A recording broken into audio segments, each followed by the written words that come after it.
तो पाकिस्तान को मिर्ची लगी है। जी हां, ऐसा हम इसलिए कह रहे हैं क्योंकि अफगानिस्तान के तालिबान प्रशासन ने काबुल स्थित भारतीय तकनीकी मिशन के दूतावास में अपग्रेड करने के भारत के फैसले का स्वागत किया है। कतर में काबुल के राजदूत सुहेल शाहीन ने कहा कि भारत का ये कदम क्षेत्रीय शांति और स्थिरता में मदद करेगा। शाहीन ने भारत का आभार व्यक्त करते हुए कहा कि अफगानिस्तान सभी मिशनों की सुरक्षा सुनिश्चित की जाएगी और किसी को भी कोई दिक्कत नहीं होने दी जाएगी। एक अखबार को दिए अपने इंटरव्यू में तालिबान प्रशासन के अंतर्राष्ट्रीय मीडिया प्रवक्ता शाहीन ने भारत के फैसले पर कहा, द्विपक्षीय संबंधों को सामान्य पटरी पर लाने, विश्वास बनाने, व्यापार और सहयोग को बढ़ावा देने और क्षेत्रीय शांति में रचनात्मक भूमिका निभाने के लिए ये एक उचित कदम है।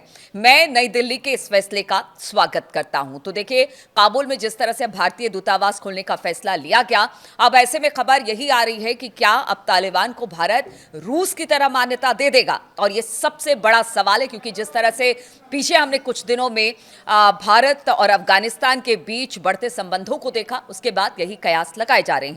भारत ने अफगानिस्तान के साथ अपने द्विपक्षीय संबंधों को गहरा करने के व्यापक प्रयासों के तहत मंगलवार को काबुल में अपने तकनीकी मिशन को दूतावास का दर्जा देने की घोषणा कर दी है। अफगानिस्तान के विदेश मंत्री आमिर खान मुत्तकी की हालिया भारत यात्रा के बाद दिल्ली ने यह अहम ऐलान किया है। और देखिए, कहा भी यही जा रहा था कि हो सकता है कि इसके बाद कोई बड़ा ऐलान अफगानिस्तान और भारत के बीच हो।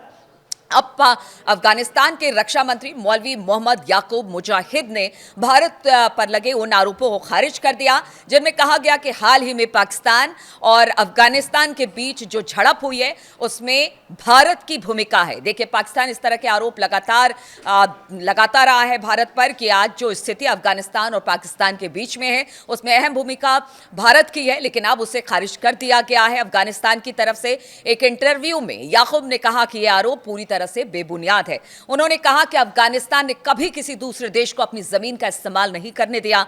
हम एक स्वतंत्र देश हैं और भारत और पाकिस्तान से हमारे जो रिश्ते हैं सिर्फ राष्ट्रीय हितों के आधार पर तय होते हैं।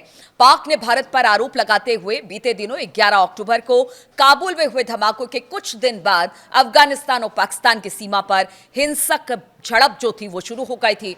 उस समय तालिबान के विदेश मंत्री आमिर मुत्तकी भारत दौरे पर ही थे। इसके तुरंत बाद तालिबान लड़ाकों ने पाकिस्तान की दक्षिणी सीमा पर हमले शुरू किए, जिसके जवाब में पाकिस्तान ने भी कार्रवाई की। पाकिस्तान के रक्षा मंत्री ख्वाजा आसिफ ने इन घटनाओं के लिए भारत को जिम्मेदार ठहराया था। उन्होंने कहा था कि तालिबान की लीडरशिप भारत की गोद में जाकर बैठ गई है। इस पर भारत ने सख्त जवाब दिया।